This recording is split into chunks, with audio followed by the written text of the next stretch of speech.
retour toujours sur ce premier salon du CBD au Paris Event Center. On est sur notre dernière conférence de ce premier jour de salon intitulée, vous le voyez derrière moi, les conditions de fabrication et de transformation. Un cahier des charges strict mais accessible à tous et ça c'est important. Alors pour parler de ce sujet avec moi, de nouveau, Soïc Gay-Pereira, fondateur de CIDS France qu'on ne présente plus. Rebonjour Fanny. Jérémy Lagru, patron fondateur de SFE Process, une société qui vend des machines d'extraction, on en parlera plus en détail. Enchanté Fanny, en effet. Étienne Personne, ingénieur chez CIDS. Bonjour à tous. Bonjour. Et bonjour Dominique Ajus, vous êtes polytechnicien et directeur de laboratoire LEA qui a une belle expertise sur les produits issus du chanvre et les cannabinoïdes. Bonjour à tous. Alors, ce projet d'arrêté, il prévoit que seuls les agriculteurs et les industriels auraient ainsi la possibilité de toucher aux fleurs et aux feuilles de chanvre. L'achat de fleurs et de feuilles de chanvre produites sur le territoire français fait l'objet d'un contrat écrit entre producteurs et acheteurs. Le contrat comporte des informations sur le volume et le prix des produits. Le contrat peut comporter des informations sur la qualité aussi attendue des produits. Ce contrat est conclu avant le début de la campagne de production. Alors, sachant tout cela, Dominique, est-ce que le cadre est selon vous trop strict? Alors, nous, on a commencé à s'y intéresser il y a un peu plus d'1 an. On s'est rendu compte que le cadre législatif restreint énormément les champs d'investigation. Nous, dans notre domaine, on a énormément de problèmes avec l'ANSM qui nous bloque sur les achats d'étalons et nous empêche et empêche donc la filière d'avancer parce que les délais sont plus de 45 jours juste pour étudier un dossier. Donc vous imaginez quand vous êtes producteur ou que vous voulez vendre des produits, des délais aussi longs sont anormaux. Nous on travaille autant avec la santé, le ministère de la Santé et le ministère de l'Environnement, mais le cadre législatif est vraiment une contrainte énorme dans cette filière-là. Oui, c'est exactement ça, c'est un frein. Comme tout à l'heure, c'est vraiment un frein qu'on rencontre aujourd'hui. Cadre réglementaire, des conditions d'extraction et de transformation. Un vrai frein pour nous, pour les laboratoires de transformation, les laboratoires d'analyse, comme disait Dominique. Étienne, tu vas en parler un petit peu de... Tout à fait, sur la partie analytique, on rencontre exactement les mêmes problématiques d'obtention. Par exemple, pour pouvoir tester le taux de THC dans une fleur, il faut qu'on puisse préparer la machine. Je vais essayer de vulgariser un petit peu. Et pour cela, on a besoin d'un étalon, d'un standard pour étalonner la machine avec du THC. Et aujourd'hui, la démarche pour obtenir, on est dans l'obligation d'avoir un agrément ANSM pour détenir un échantillon d'1 millilitre sur des concentrations quand même assez faibles. Et cette demande d'agrément est exactement la même, que ce soit pour détenir 1 kg de THC ou 1 millilitre. Et effectivement, ça nous bride énormément sur la partie analyse, puisqu'on est sur des délais. Et il y a... Complètement. On montre patte blanche en fait aux autorités pour pouvoir, toujours pareil, développer cette filière. Et on a un souci, puisque le laboratoire de Dominique, comme le laboratoire d'Étienne, de CIDS France, sur la partie analyse, donc juste pour analyser en fait les fleurs des acteurs économiques, avec tout un protocole qu'il y a derrière. C'est pas on analyse, sympa, on va mettre le taux qu'on a envie. Il y a tout un protocole de cannabinoïdes, donc il y a un protocole inscrit avec les fabricants de machines et ça, on en parlera plus.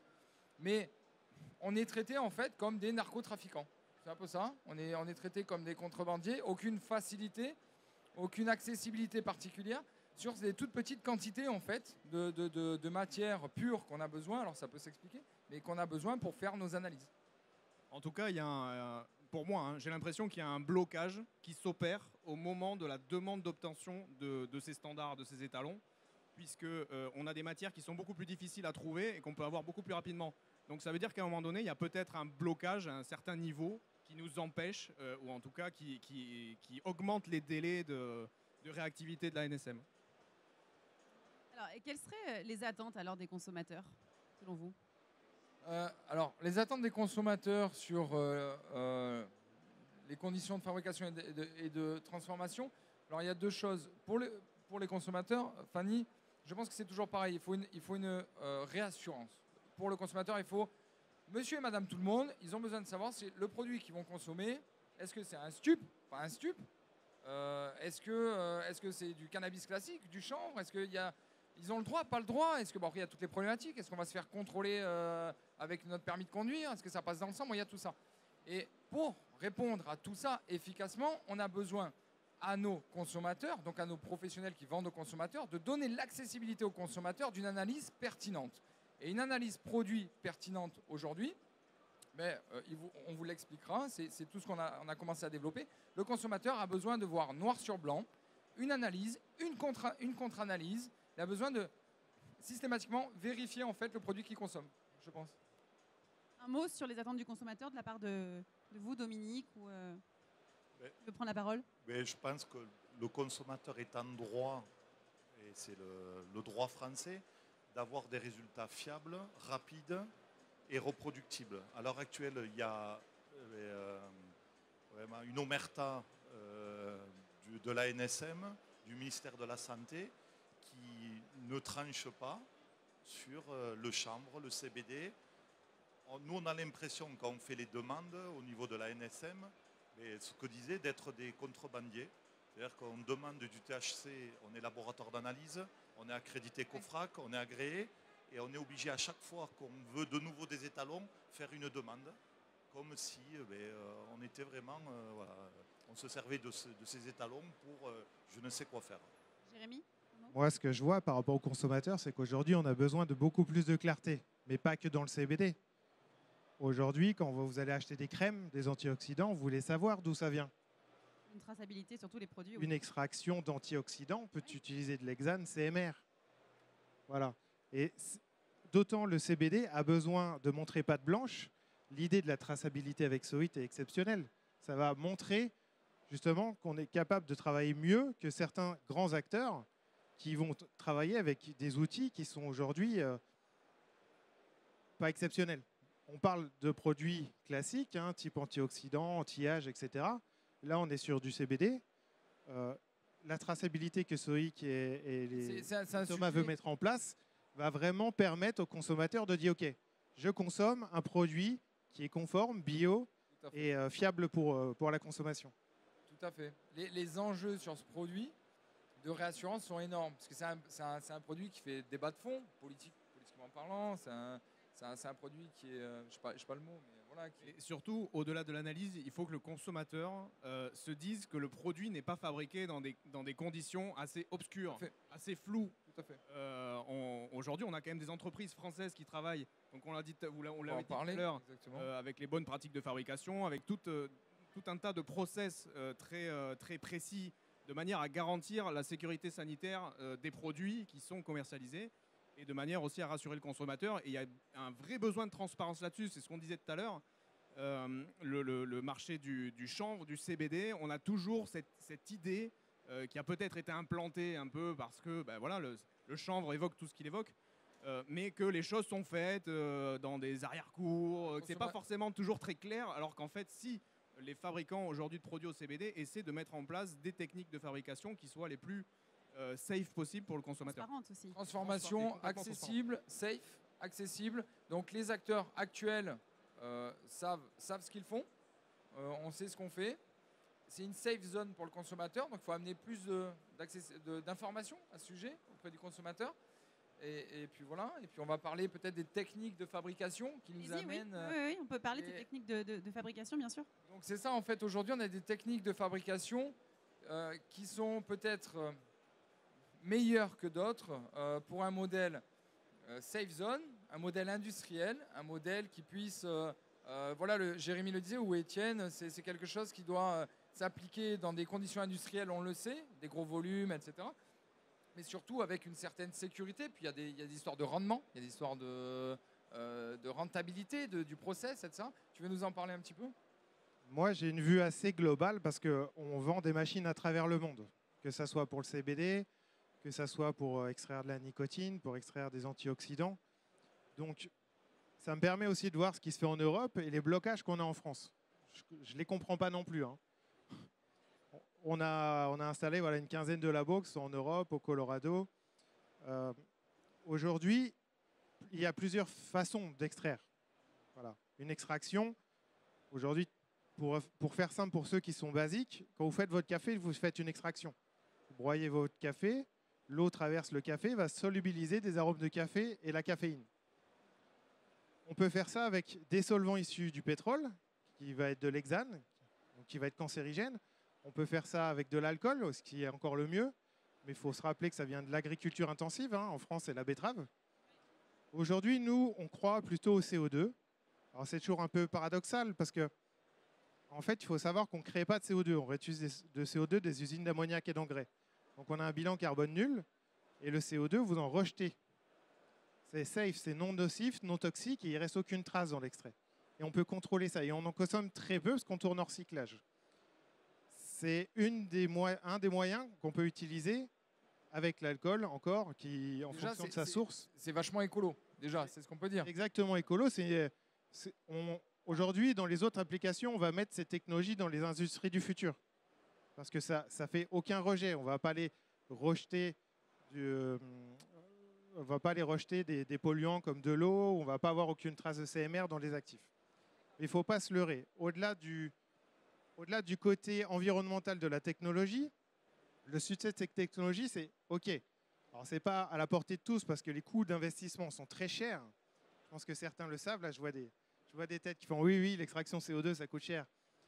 Non, le succès de cette technologie, elle repose sur un coût opérationnel qui est très faible.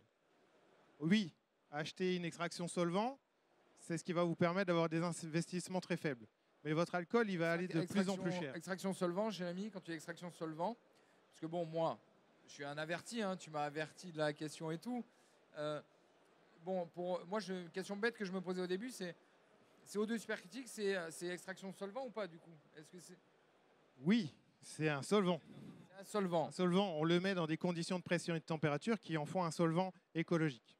Et ce qui va nous permettre de récupérer ces produits, c'est qu'à un moment, le CO2, on le remet à l'état gazeux. Et du coup, on récolte le CBD, les full spectrum à l'état pur.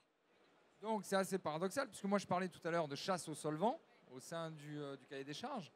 Je me fais les questions et réponses. Mais en gros, c'est pour dire il y a quand même deux catégories de solvants. C'est ça, Jérémy. Il y a une catégorie de solvants néfastes, mauvaises. Hein, je stigmatise, hein, c'est pas pour voilà.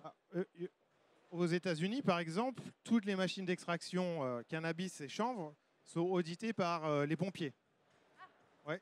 Tout simplement parce qu'il y a tellement eu de personnes qui ont fait des systèmes d'extraction au butane dans leur garage avec des explosions qu'au final, ce domaine d'activité est audité par les pompiers. Même au CO2, c'est-à-dire toutes les techniques d'extraction sont auditées par les pompiers. Donc là, la sécurité. Ok. Alors j'aimerais qu'on parle d'un autre sujet par rapport à l'arrêté là, qui est arrivé. Est-ce que vous ne pensez pas que cet arrêté justement va mettre les gros opérateurs entre eux un petit peu comme un conglomérat et laisser un peu les startups de côté? Qu'est-ce qu'en pense le syndicat, Soïc? Alors, c'est un peu le débat, ça. Oui, c'est vrai que c'est un peu le débat.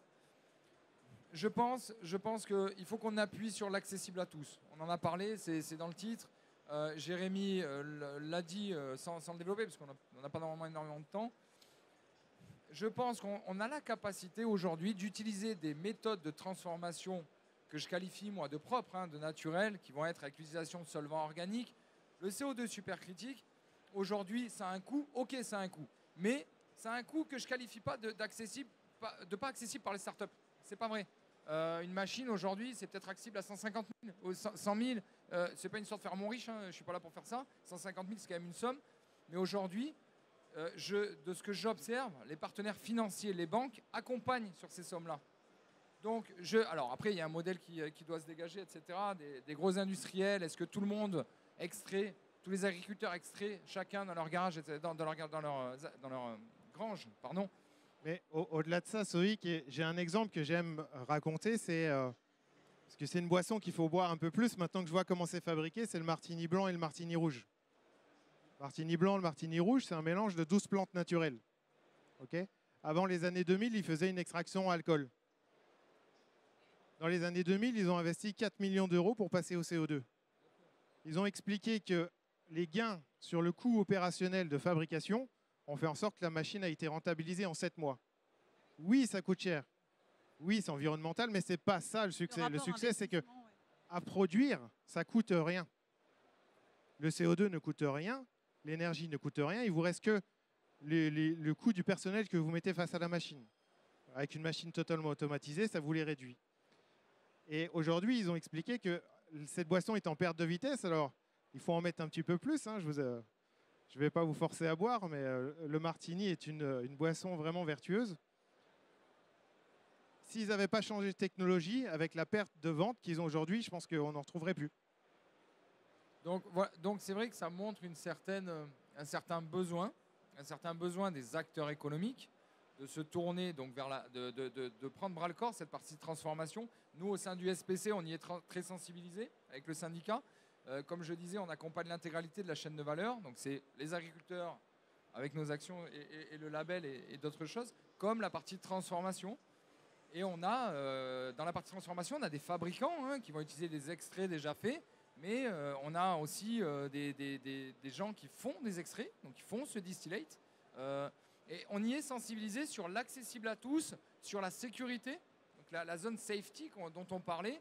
Le CO2 supercritique, ça dégage quand même une certaine zone safety par rapport à d'autres méthodes. Tu n'es pas allé au bout de l'exemple, mais le butane a fait sauter une maison dernièrement. C'était en Italie, c'était de l'alcool. L'alcool, par exemple. Donc, on a quand même. Et c'est une technologie qu'on maîtrise depuis des années dans la fragrance, etc. Grâce.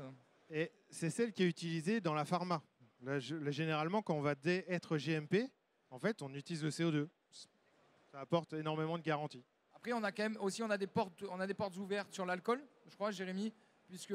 Oui, alors il faut pas l'oublier. L'alcool est une belle solution. C'est juste que du coup, on est limité. En alcool, on va avoir du mal à avoir les terpènes, on ne pourra pas faire du washing.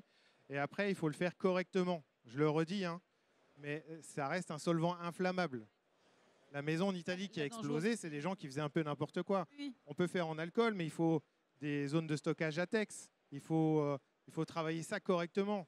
Ce n'est pas que le système d'extraction, il faut vraiment réfléchir la chaîne correctement. Très bien. Et comment est-ce qu'on peut arriver justement à un cahier des charges qui garantisse la qualité de l'extraction? Qui veut prendre la parole là-dessus? On va peut-être laisser parler un peu Dominique, mais Dominique, oui, allez-y. les analyses vont vachement nous aider là-dessus, la traçabilité, quoi. Ça va vachement nous aider. Mais, nous, dans notre domaine, c'est vrai que on a du matériel aussi. On est comme les producteurs, Oui. les extracteurs. On travaille aussi. On est dans l'environnement, donc on essaie de polluer le moins possible. Donc l'avantage du CO2 par rapport à l'hexane, qui est un CMR, donc un cancérigène, mutagène et dangereux pour la reproduction. Il a parlé de l'éthanol, qui est aussi un souci d'inflammabilité. Il vous faut des locaux ATEX pour éviter l'explosion. Et nous, dans notre domaine environnemental, c'est vrai qu'on travaille énormément sur avoir des méthodes d'analyse les plus propres possibles, les plus respectueuses possibles envers l'environnement et les plus reproductibles pour avoir un certificat d'analyse qui permet d'avoir des données les plus fiables possibles. Donc, Dominique, ça veut dire qu'en fait, il faut quand même un certain nombre il faut quand même une installation conséquente, il y a un certain nombre de règles, il y a quand même il y a de l'investissement, on en parlait tout à l'heure. Donc, le cahier des charges quand même de la transformation et de la fabrication, de la transformation, de l'extraction aujourd'hui, alors, on ne peut pas faire ça n'importe comment. Voilà, il faut... Ah non, vous avez les règles après. On parlait d'investissement. Après, on veut investir dans ce domaine-là.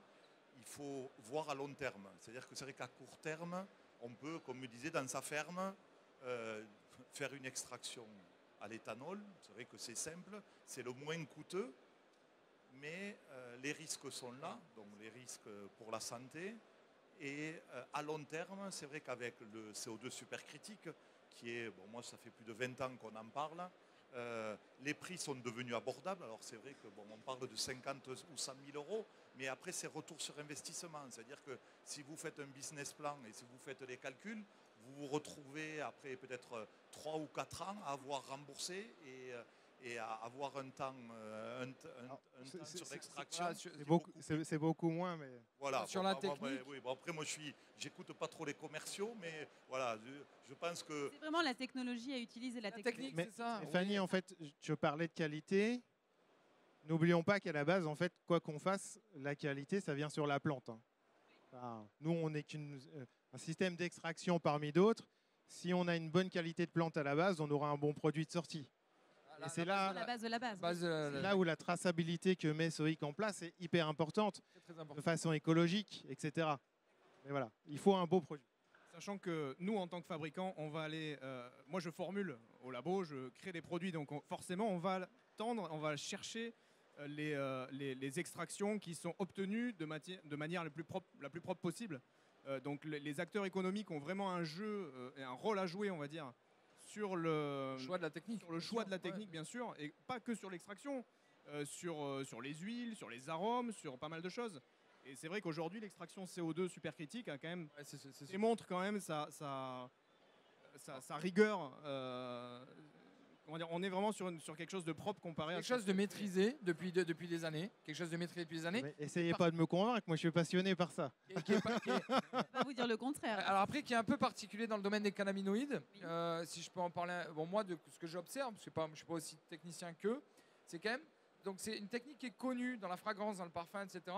Mais dans les cannabis, c'est-à-dire le cahier de recettes pour avoir de l'efficacité, de l'efficience sur l'extraction, de la qualité sur les terpènes, les flavonoïdes, etc. Ça demande quand même une certaine maîtrise et un certain savoir-faire. Donc aujourd'hui, on a des acteurs dans la filière française. Je pense à Dominique qui a une expérience là-dedans. Je pense à Jérémy qui a avec SFE qui a une expérience même sur la fabrication. On a un savoir-faire en France de fabrication de machines. On a vraiment un savoir-faire au niveau extraction cannabis en fait. On nous parle souvent des Américains. Les Américains, oui, on a besoin des Américains. Ben non, aujourd'hui, peut-être que... En France, on a tout pour faire une filière française de qualité, clairement. Exactement. Alors après, juste un dernier mot, on tend vers du chanvre bio. Alors après, je pense que si vous partez dans cette optique-là, vous ne pouvez pas vous dire, eh bien, je veux vendre du chanvre bio et je vais utiliser une extraction polluante. Voilà, le problème est là, c'est-à-dire que vous voulez être dans une démarche environnementale et bio, il faut avoir un global, une pensée globale sur de la production jusqu'à la vente du produit. Oui, bien sûr. Pas juste un effet d'annonce, dire c'est bio, j'ai pas de pesticides, mais j'utilise un procédé d'extraction qui est très mauvais pour l'environnement. Donc exempt de solvants néfastes, là, dont on parlait, les solvants. L'hexane, L'hexane, qui est... l'alcool, si on a de l'alcool, alcool bio. Voilà. Les alcools bio, enfin Voilà. alcool betterave, ces alcools-là. Bah, merci beaucoup. Est-ce que vous auriez un dernier mot avant qu'on passe aux questions-réponses à ajouter quelque chose qu'on n'aurait pas abordé? Oui. En parlant d'extraction, on est quand même très loin des isolats de synthèse made in China qui ont souvent été utilisés. Enfin, on est quand même complètement dans un autre monde aujourd'hui avec l'extraction, avec la qualité de produit qu'on obtient. C'est clair qu'on est dans ces deux mondes différents, quoi. On est en capacité de proposer aux consommateurs un produit avec de la sécurité, un produit qui soit qualitatif, qui soit sécuritaire. On est en capacité aujourd'hui dans la filière de proposer ça aux consommateurs. Bah, super. Merci beaucoup à tous les quatre. On passe maintenant aux questions que vous avez posées à nos intervenants. Alors, première question, qu'en est-il des extractions sans solvant de type presse à rosin? Qui veut répondre à cette question? Alors, Vous je doutez. connais un peu toutes les solutions. La presse, c'est une très très bonne solution également. Le seul truc, c'est que voilà, on parle de ma vision, il faut toujours réfléchir au business économique. Voilà, on est face au marché mondial avec des Américains qui arrivent avec des produits à la tonne.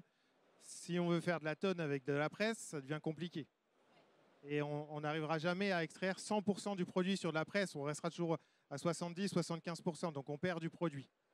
Voilà. On a quand même des enjeux ici. On a des enjeux réglementaires également. Parce qu'aujourd'hui, vous n'êtes pas sans savoir qu'on parle beaucoup du novel food, des enjeux réglementaires. Le novel food, donc le CBD dans l'alimentation. Aujourd'hui, le texte novel food se réfère à un type d'extraction. Il dit ça aujourd'hui. La classification UE sur le novel food dit ça. Dit si c'est qualifié d'extrait. On ne peut pas l'employer si c'est qualifié. S'il y a une extraction, on ne peut pas l'employer dans l'aliment. D'accord? Alors, novel food, je vois tous tirer des têtes, genre, oh, c'est chaud.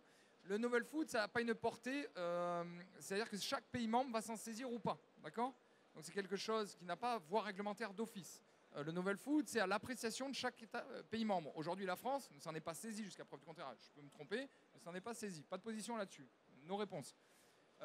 Maintenant, demain, sur l'extraction, le live rosin, Jérémy, là où je te taquine un petit peu, le rosin là, est-ce que peut-être, je me fais l'avocat du diable, est-ce que peut-être c'est une technique qui va nous permettre de ne pas tomber et de ne pas être qualifié extraction, par exemple? Oui, oui, bien sûr. Mais je te défie de faire 50 tonnes de chanvre à la presse, quoi. Ah oui, non, mais ça on est entièrement d'accord, ça c'est sûr.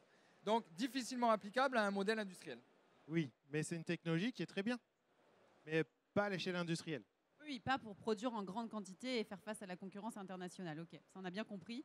C'était la dernière question qu'on pouvait faire. Est-ce que vous avez un mot pour conclure chacun? Je ne sais pas, Dominique, je commence par vous, puis on va finir jusqu'à Soïc pour conclure sur ce sujet. Mais je pense qu'en France, il y a un débouché certain. La filière est bonne, la traçabilité, je pense, peut être parfaite, donc de l'exploitant jusqu'au vendeur. Et on a les organismes nécessaires pour faire cela dans les plus brefs délais. Merci Dominique. Jérémy? Fanny, ça sera retransmis pour les politiques ou pas? Exactement, ce sera retransmis. Il y aura un lien, vous pourrez retrouver la vidéo en replay. C'est important de le dire. Alors, un petit message pour eux. Moi qui vends à travers le monde entier, le monde bouge beaucoup plus vite que vous. Avancez très vite parce que tous les autres États avancent, l'Amérique du Sud avance, l'Asie également. Il ne faut pas être en retard sur le sujet, sachant les compétences qu'on a en France. Ce serait vraiment dommage. Très bien, merci. Étienne? Je suis parfaitement d'accord avec ce qui vient d'être dit à l'instant. Mais effectivement, ce qu'attend alors je vais utiliser plutôt des mots-clés, mais ce qu'attendent les consommateurs, c'est une vraie traçabilité, transparence, d'avoir des rapports d'analyse infalsifiables. On l'a vu tout à l'heure avec la blockchain. Et nous, ça nous permet aussi de définir les futurs cadres réglementaires, c'est-à-dire qu'on essaie de professionnaliser la filière dans son intégralité. On ne pense pas uniquement en tant qu'un acteur économique de la filière. On essaie de s'unir avec l'intégralité de la filière. Ce cercle vertueux, exactement. Ce cercle vertueux qu'on parlait tout à l'heure. Et c'est que comme ça qu'on arrivera à avancer en montrant notre volonté de professionnaliser les choses. Bougeons, comme l'a dit Jérémy, bougeons vite, bien. Et les autres nous regardent. Voilà, bougeons vite. Ce sera le mot de la fin. Merci beaucoup, messieurs. Et merci à vous de nous avoir suivis. On vous donne rendez-vous pour d'autres conférences. Alors, demain, ce sera le deuxième jour, première conférence à partir de 11h, toujours sur le premier salon CBD au Paris Event Center. À très vite, du coup, et bonne soirée.